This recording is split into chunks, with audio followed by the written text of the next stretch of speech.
or black.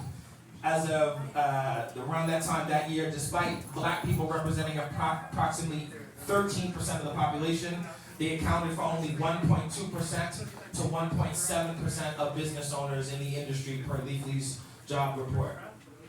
When we think about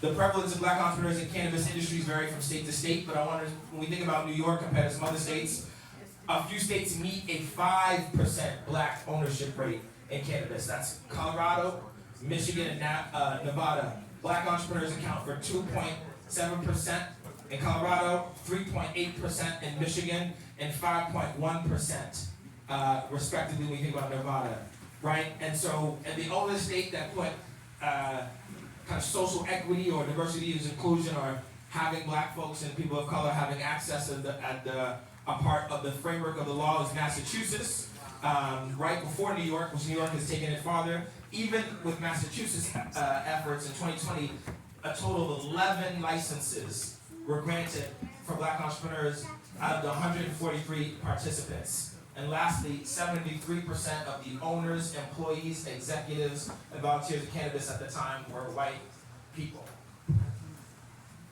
So do you understand that we set the stage in the culture for cannabis for decades? Black people have been the innovators in all these spaces, and yet we have 5%, 3.8%, 2.7%.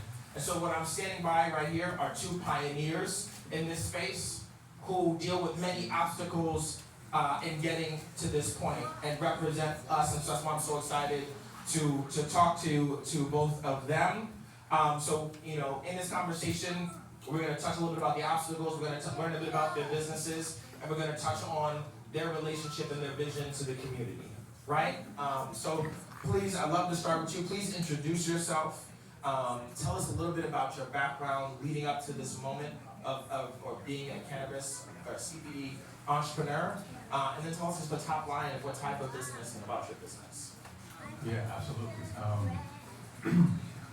My name is Jan Heile.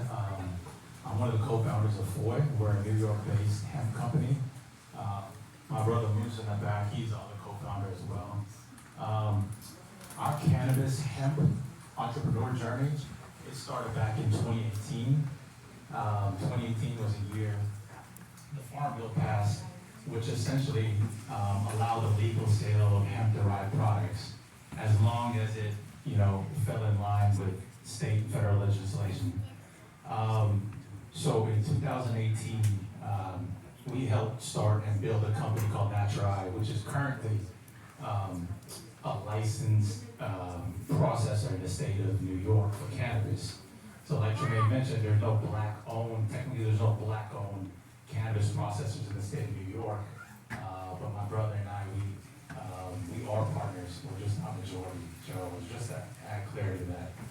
So in 2018, we became part of the New York Hemp Pilot Program, meaning we were granted the license to cultivate hemp in the state of New York, and we were also granted a license to process hemp in the state of New York.